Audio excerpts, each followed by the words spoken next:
Catus. Maximus here, this time with another promotional product. I like reviewing these because a lot of people buy these weekend warriors. They look at it, budget brushless and angle grinders, and this is like 120 bucks. I think there is a coupon to bring that down, but you get a brushless angle grinder with a couple 4 amp hour batteries and a bunch of like accessories and stuff to start off with. Overall, these are cheap tools.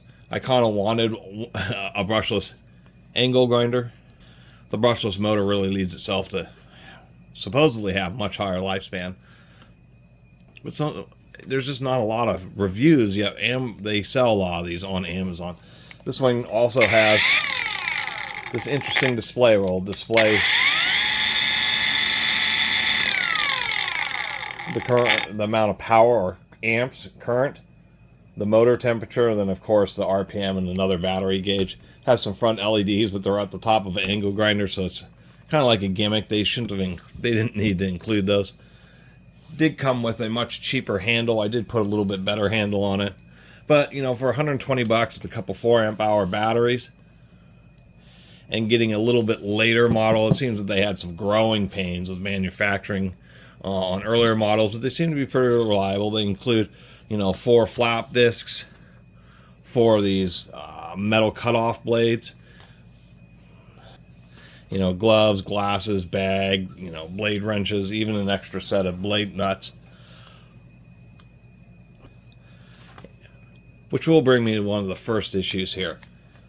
This is not a 5/8 which is the standard, and when I send my email back to the company, I'm going to say, that's a big issue, because things like threaded hubs and stuff don't really work. See, they just wobble around a bunch.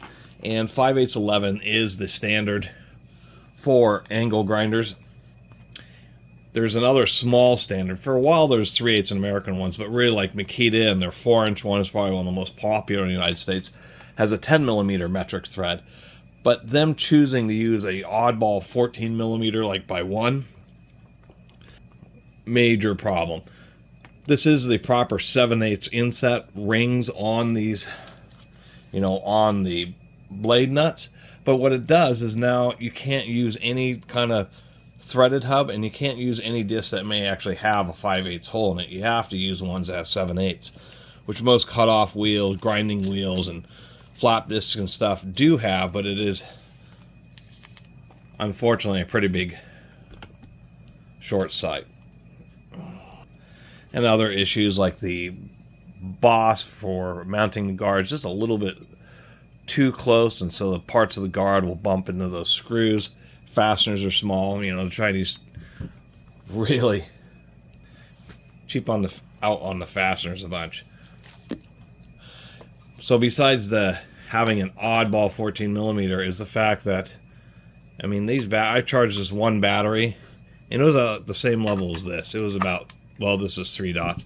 This was at 2 dots, and it took like 3 hours. It takes 3-4 hours to charge one of these 4 amp hour batteries, making this like a 1 amp hour charger. Really,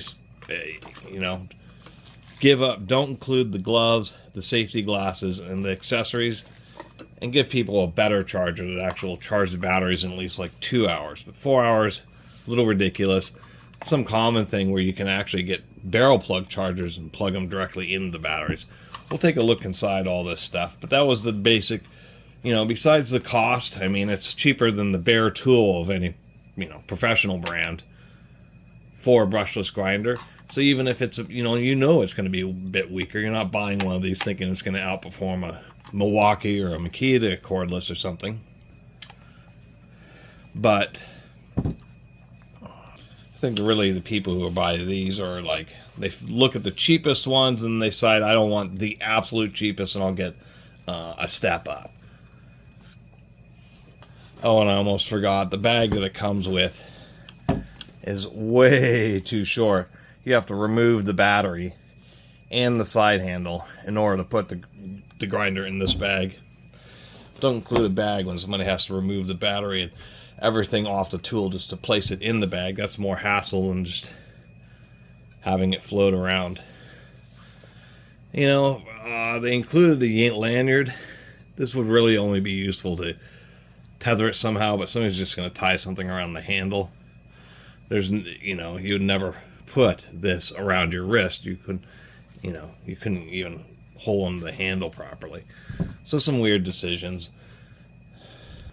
But nonetheless, you know, for somebody offering you something for free, you give your feedback, and then some other people can say, you know, there's a used one for super cheap, or, you know, I just need a junky one to beat up for, you know, whatever random purpose. And maybe it's a situation where you may be facing classrooms where things really just get torched and beat up and mistreated, or even you have a higher degree of risk of it getting stolen because it's tools in a van or something, you know, a work truck, something like that. Those are also other reasons that actually for these cheap tools. Anyway, using an 80 grit flap disc here, a little demonstration of, you know, having the variable speed is actually handy.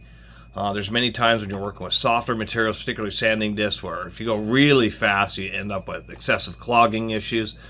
Going slower also helps you with just control and a little bit finer work with an angle grinder. It kind of sounds funny. All cordless angle grinders, even the pro ones, seem to spin a little bit slower. This one's it's like 4,500, 6,500, and 9,000 RPM on the 3 speeds. You know, a little bit higher when the battery is new and then it starts, or freshly charged.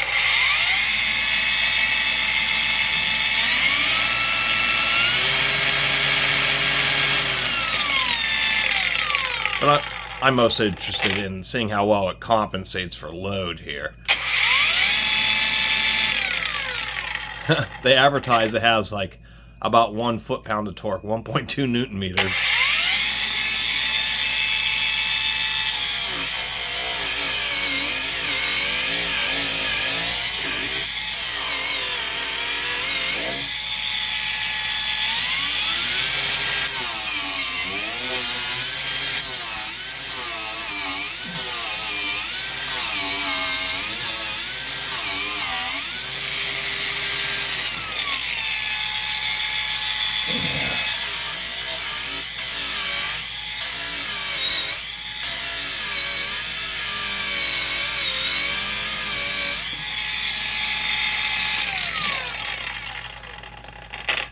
The reason I chose a flap disc on wood is that actually the way the wood carves out so easily ends up being a lot of friction.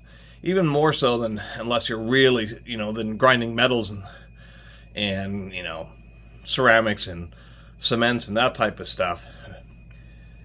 Is just because this flap disc gets a really good bite and is actually really one of the hardest things you can use on a grinder for. Motor go up to 32 degrees Celsius, and I was seeing it hit up to 20 amps just in the low speed test. And it seems to be just fine in high speed. Definitely a little bit more power. So let's take a look inside some of this stuff. You know, I did a promotional video of the Wild Badger. You can look back at my videos.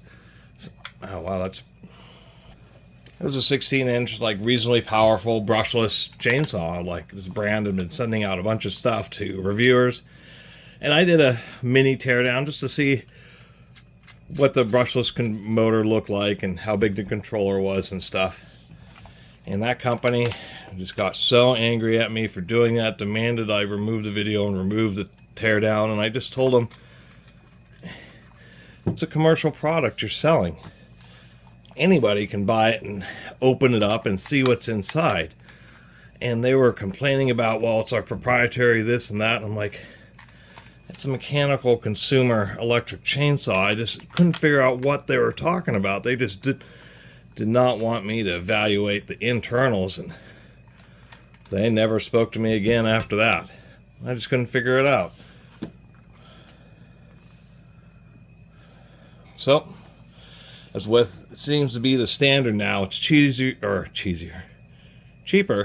for the manufacturers to just include the balance charger in the battery and just have simple electronics, just have a basic rudimentary charger and have a basic rudimentary like protection system in the tool, and a lot of the overload, overheat, too low or under voltage, and etc.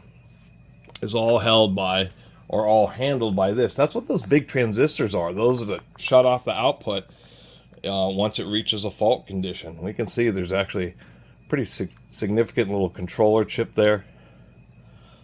I don't know, but if I zoom in a bunch, just one step back here. I'm trying to figure out if they do. Oh no. Oh, it has a conformal coating on it. That's why it looks so strange. It's actually something that a lot of manufacturers don't do, but you can just see that shiny layer. Conformal coating is just a plastic spray, a lacquer, clear spray paint. They spray over a circuit board in order to help prevent humidity and moisture from corroding terminals, so I'm actually happy to see that. Double contacts on the primary terminals. We can see the obvious wires going to each pair of cells. Since this is 5 cells as a set of pairs, it's charging 2 batteries as independent cells or as one unit. They did use thermal paste for the overheat sensor. I do like that with some Kapton tape. So even though it's a 20 volt battery, when you're charging it, it's actually it's charging at 3.6 volts, but in parallel, these are going to be 2 amp hour batteries. Purple ones. I've been trying to get this out. It's not super cooperative. It seems to be pretty, oh, actually there it goes. Maybe I finally got it kind of busted loose. Here's our little board for the, this is the weirdest little battery meter I've seen. It's kind of always intriguing. There's not much circuits on it, but if you just press it quickly, it blinks quickly, right? But if you press it for a long time, and then release, it stays on for a long time. I am never, so quick press,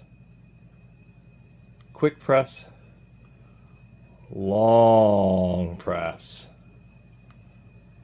Never seen a battery meter behave like that. So interesting, and I don't know how they're actually doing that with just those circuits on there. Anyway, I doubt these are going to have any branding whatsoever on them. What do we have for our batteries? They are 2000 milliamp hour. I don't know if any information that you can glean.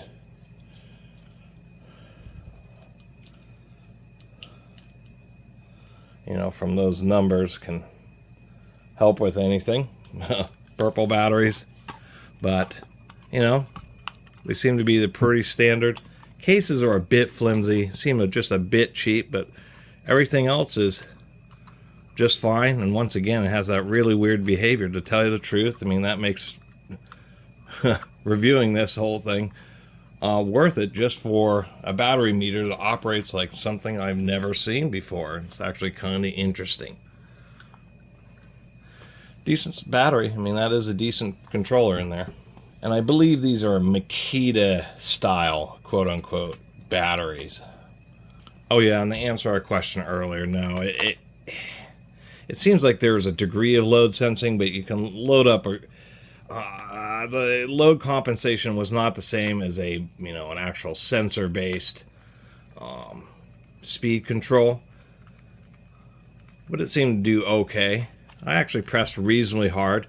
I mean, I pressed definitely reasonably hard using that flap disc, and it bogged down about 30% from 4,500 RPM down to 3,000 RPM. And I mean, actually that's normal for a fully loaded tool.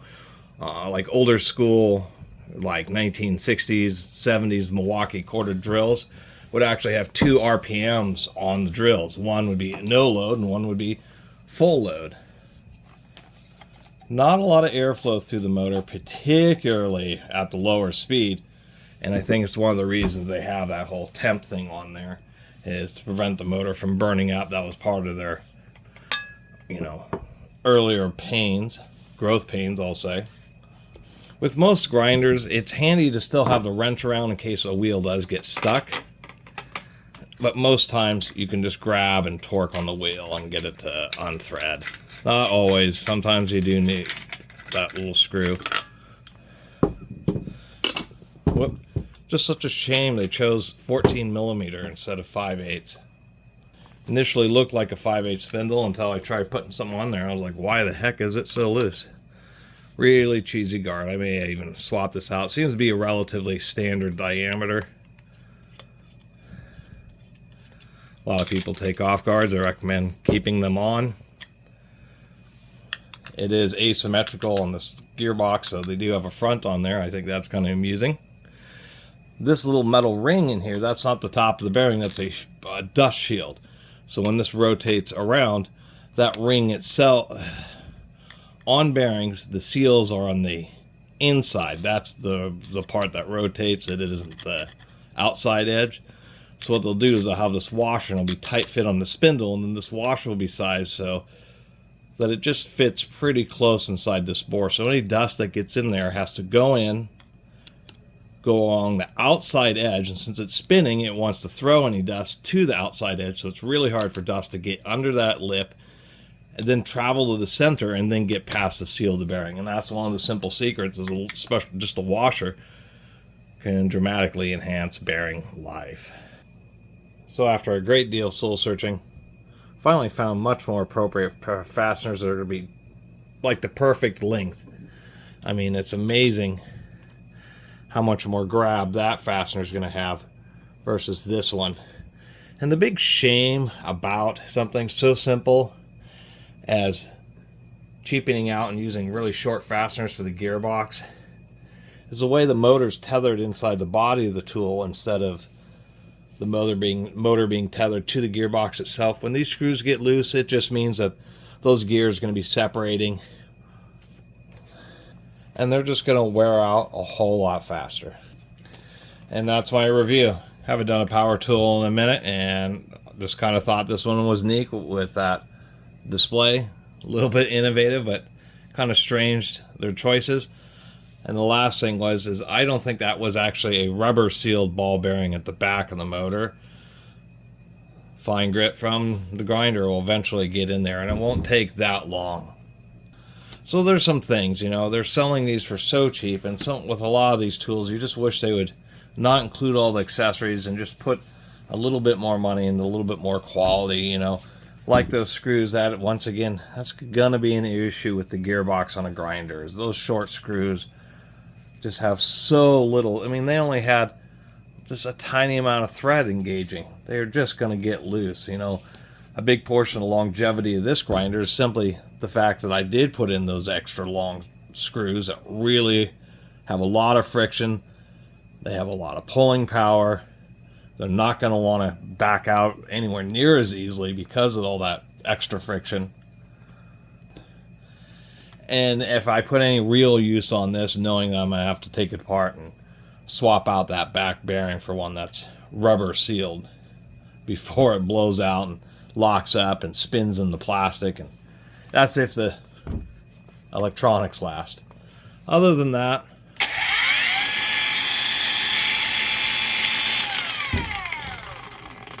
it has a lot going for it. Such for the price. It really does. Anyway, thanks for watching.